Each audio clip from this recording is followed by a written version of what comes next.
My name's Stephanie Singh. One of the majors that I took here at UTSC was media studies. I graduated in 2015, and immediately after that, I went to Sheridan College for a one-year program called Advanced Television and Film. I currently work in Toronto film production, and I work specifically in the art department. And the art department deals with decorating and designing the sets. And my specific position is an art department coordinator. So kind of like what any other coordinator would do in any other job, where you liaise with other departments, you take on a lot of requests. One fun thing that we get to do is if there are any product placements that are being put into shows or whatever, you get to speak to the legal team about that and how you can go about getting all the signatures and whatnot for that. It's kind of like the organization of all these super creative minds.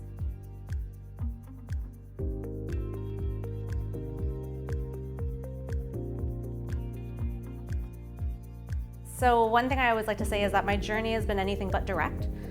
Straight out of high school, I was going to go into something completely different. I thought I was going to go into engineering. My first year university experience was at U of T St. George campus for industrial engineering. So the following year, I ended up reapplying for university, and I ended up reapplying here at UTSC.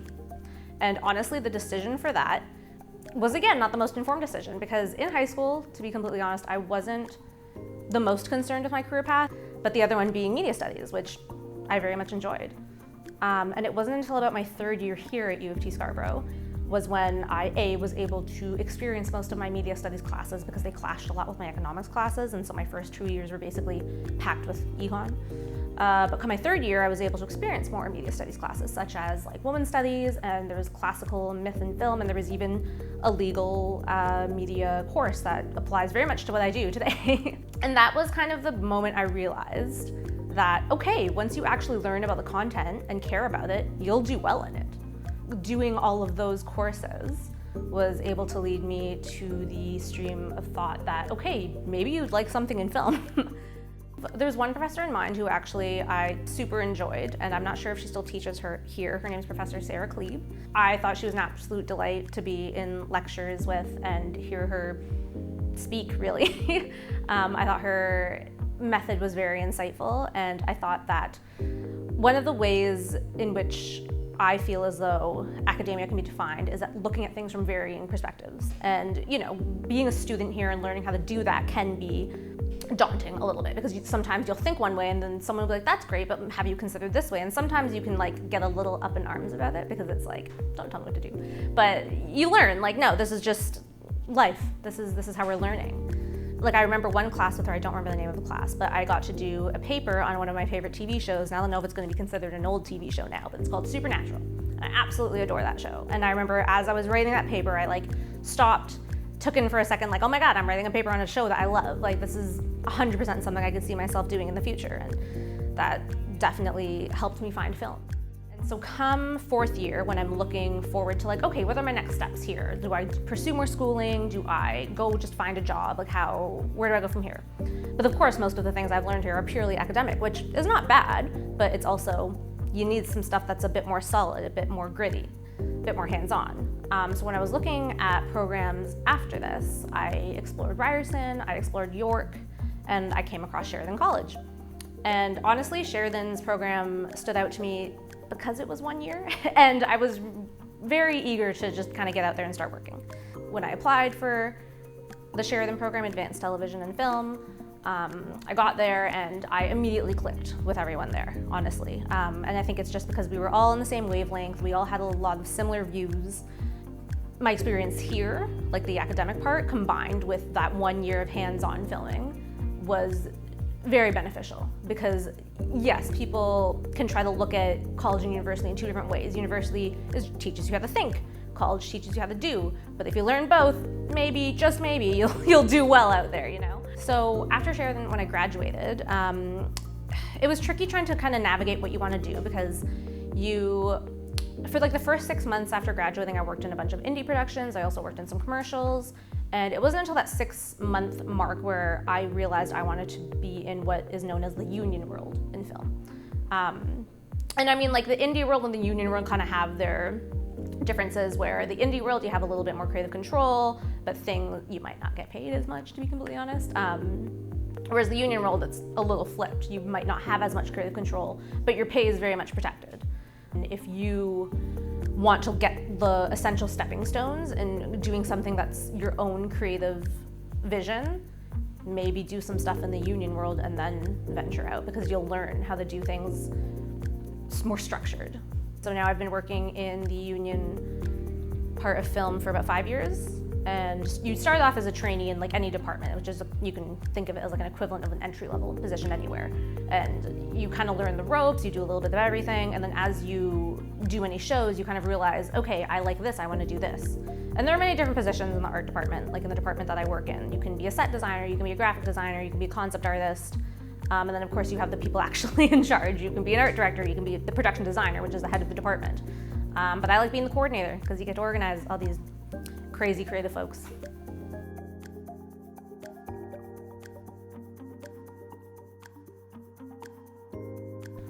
I think it depends on which field you're trying to go into, because you could try to be someone who's on set, which I'm not, and that's actually something I would like to kind of describe, give a little context to. So I like to tell people that you can kind of think of film as two separate main entities. You have the people in the office who are preparing things to be brought to set, and then you have the people on set who are actually using those things. So I'm part of the first group of people who are preparing things in the office to be brought to set. Now, as for anyone who's just entering the industry and what it would look like their first year, it would look like a bit of scrambling, because it depends on if you want to join the union right away, which you have to like do an application, and then you have to work kind of like, I don't know, an entry-level thing without any benefits, kind of like that. I guess you can think of it as your probation period. And you have to accumulate a certain amount of hours on so many different shows, and then you can be considered like a full member. So honestly, I think that the first year is always just a good learning experience. That's how I would describe it. You get to learn the ropes, you get to see if this is something you like or not, and what's great is that you're not really accountable for a lot of stuff, so if you make a mistake, no one cares.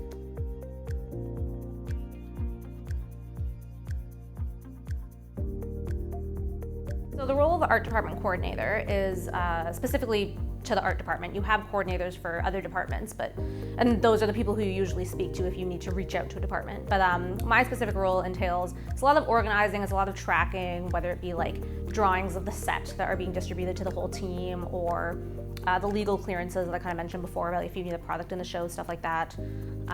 It's a lot of ensuring that the heads are organized and they have everything that they need.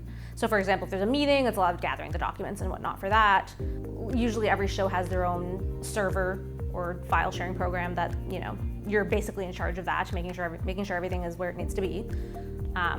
Yeah, it really is just organizing everyone, because sometimes, you know, your graphic designers, your set designers, they're focused on their task. They can't be expected to be focused on everything else that's like part of that organization part. So it's like, they do it, you bring it in, refine it, and make sure everything's good to go. So film hours are known to be quite long hours. In our department, it is typically anywhere between like a 10 to 12 hour day. The standard kind of now is more 10 hours, because everyone realizes how ridiculous 12 hours is. And I know 10 hours even sounds long, but it's honestly not, because it's always so busy, and every job's a contract job. So some days, like, we'll get let out early if there's nothing to do, but some days if like something comes up and you have to like scramble to finish it, then you're there. But sometimes you don't even feel that that day is that long, because you were just so busy trying to finish a thing.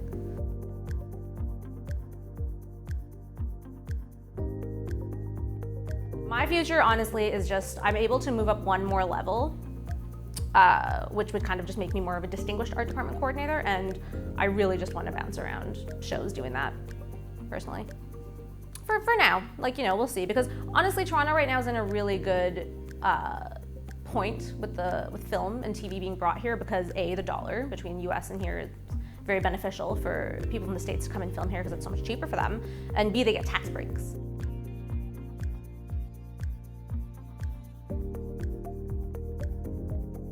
Yes, of course, know what you want to do and know what you're good at, but don't get too comfortable, because one of the things I love about being in a contract world is that you are jumping from one station to another. You are always ready to go. You are always ready to adapt. And that, I think, is very important in life in general. One thing I would love to let people know is that going through a trial and error process is super valid. You're only going to learn from your mistakes. And sure, it might sound cliche, but it's literally the most true thing I have learned throughout my entire journey, I suppose. from school to work to just life in general. How are you gonna learn what works and what doesn't if you don't try something and see that it fails and know how to better yourself for next time?